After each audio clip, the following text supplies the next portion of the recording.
This is problem 1515. It's on page 666. It is known that the static friction force between the small block B and the plate will be exceeded and that the block will start sliding on the plate when the total acceleration of the block reaches 3 meters per second squared. If the plate starts from rest at t equals 0 and is accelerated at the constant rate of 4 radians per second squared, determine the time t and the angular velocity of the plate when the block starts sliding, assuming that the radius is 0.2 meters, whereas your author stated at 200 millimeters. So what we're given is that we've got sliding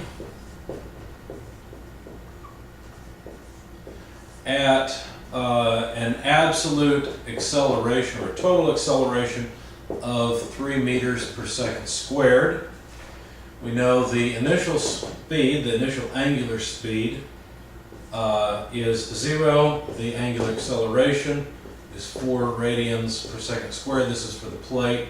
Both these are for the plate that the piece is setting on, whatever that block is, block B. The block is setting at a radius of 0.2 meters from the center of rotation, and we're supposed to find the time before the block starts sliding. Now, one thing to note is that that acceleration is the square root of the sum of the squares of the tangential acceleration and the normal acceleration. And so what we'd like to do is somehow set this up so that we can figure out how long it's going to take. Now, to figure out how long it's going to take, we'll need to know the angular speed at which it starts sliding. So let's continue with this a little bit, because we could expand this or change it. We're really not interested in tangential and normal linear things. We're much more interested in the angular properties. Is there a way we can plug in these angular properties here? Well, actually there is, because the tangential acceleration is equal to the angular acceleration multiplied by the radius of curvature. And so that takes care of this first term. And then the normal acceleration is equal to the radius of curvature multiplied by the angular speed squared. So this square here is from here. Now we can make this look a little bit simpler by saying it's alpha squared r squared plus r squared omega to the fourth. And of course you might realize then that you could pull the r out and say this is r root alpha squared omega to the fourth. Okay, so what we've done so far is we've written this total acceleration in terms of the angular acceleration and angular speed. Now this is a good thing because we know the radius, we know the angular acceleration. All we need to do is find the angular speed now at which it will slide.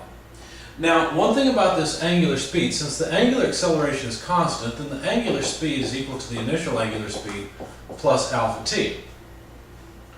And so we could, realizing that the initial angular speed is 0, we could plug in alpha t for omega instead. So the total acceleration then would be written as r root alpha squared, and once again here, instead of omega to the fourth, we'll write alpha t to the fourth.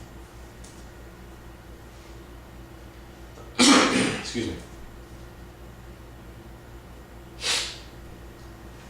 So then, really the question is, how much time does it take before it slides? Well, notice that now we could write that the total acceleration is r root, let's say we'd have alpha squared plus alpha, to the fourth, t to the fourth. Okay, so this is the same thing as r alpha root 1 plus alpha squared t to the fourth. Now what we really want to do is solve for this time t. So let's see, let me just abbreviate this as a, okay, rather than writing the a with the bars and the vector notation and all of that. So let's see, basically we'd have a squared equals r squared alpha squared times 1 plus alpha squared t to the fourth.